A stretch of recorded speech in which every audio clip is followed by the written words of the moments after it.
What's up, guys? We're on here with the team Elite Savij. We're here at DNA Comics here in Houston, Texas. I got a cool little SwordSoul deck profile for you guys. Just some fun that I've been playing with. It's a little different than the standard list, just because I built it the way that I wanted to build it and just kind of been testing it for a couple weeks. It's been pretty good success with it, topping a few tournaments, locals of course here in Houston, and then hopefully to take this to Vegas and see how it goes. So let's get started right into it. So of course for monsters, you got the Honorary SwordSoul, Ecclesia. Card's insane, especially going second.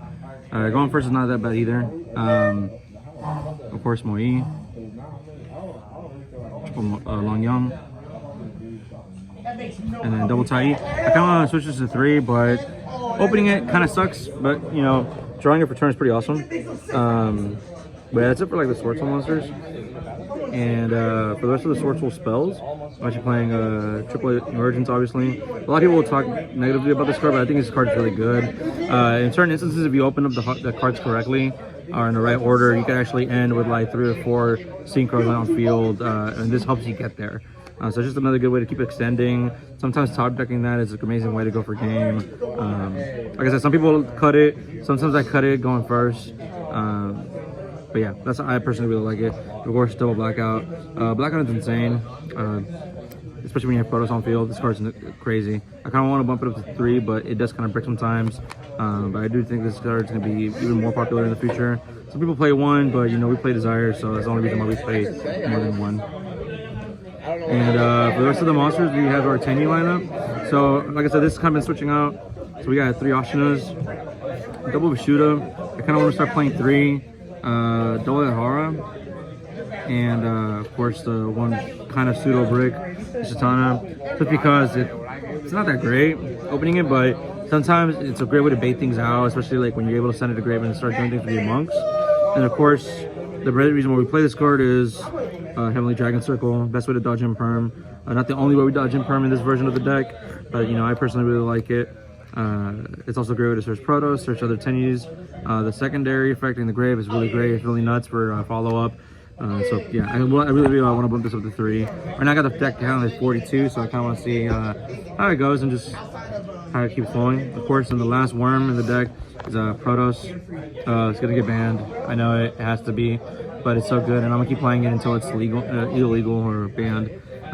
It's this format's VFD, but searchable, easier to make. I play through Nib with this sometimes. If my hand is kind of fun enough, I'll just start basically going into Nib when I'm playing against like a Dry Chomp player. Shout out to Bren. He goes, I'm starting going combo, and then he goes Nibiru. He's all right, cool. Banish 3, throw some in Protoss, call light. You can't do anything. GG's. So that's actually the last worm of the deck. For my hand traps, I only play 4.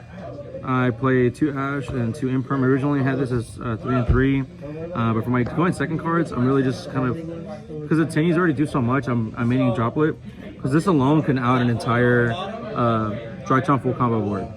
If I open it correctly, like this has helped me break entire boards instead of follow up, and it's been nuts.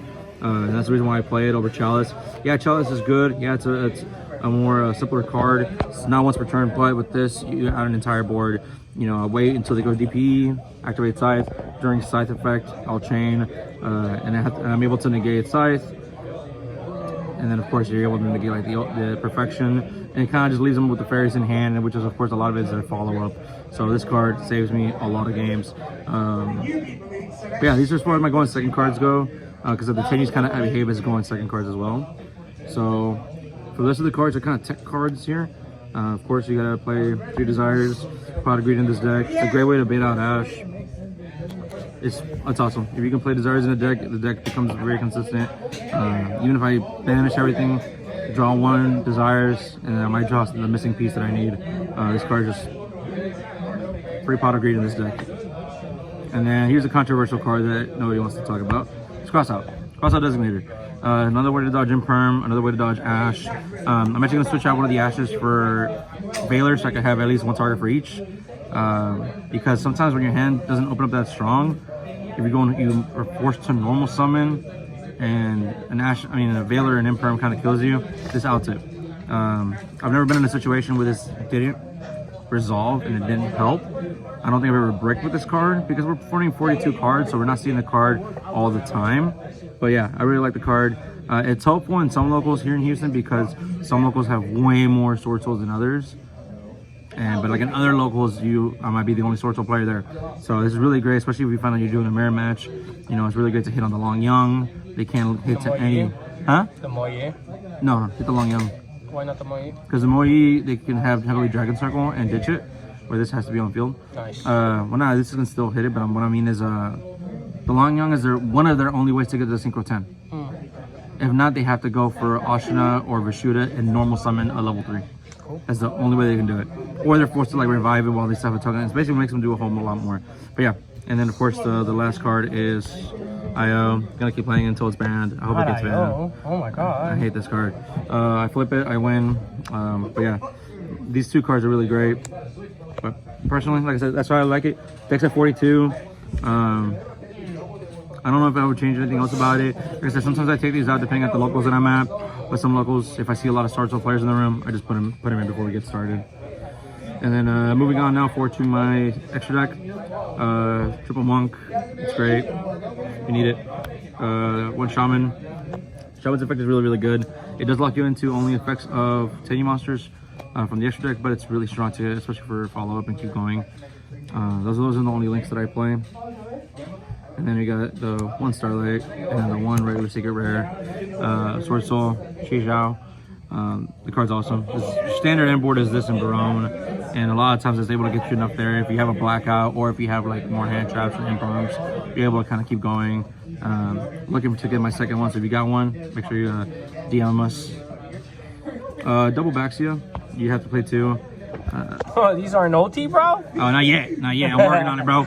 I'm working on it. I got a plug, man. I got a plug who's gonna. Is it Rich Lee, bro? Bro, and they're both like different rarity, like different prints, which is really funny. So it just so happened to be like that. But yeah, it's great. It's not once per turn, so you're able to go for it. It just helps you extend so much with your Tenyi cards. So yeah. And then for the other low weights, it's a Dragite. This guy's so busted. It's so busted. Especially if you side in like nibs, you can activate the effect, and if you reveal any nibs, you can spin on target, spinning back those cards on the field. The other level 8s is Draco Berserker. This card's insane. The effect to gain attack is just sometimes some monsters can't get over, some decks can't get over that. And then of course you also have Yangzing, Yazi, the evil Yangzing. It's pretty awesome. It has come up more now. I've been utilizing it a lot more. At first I wasn't really taking advantage of it, but you know, now I am. That's the level 7, and then of course the other is Chao Fang.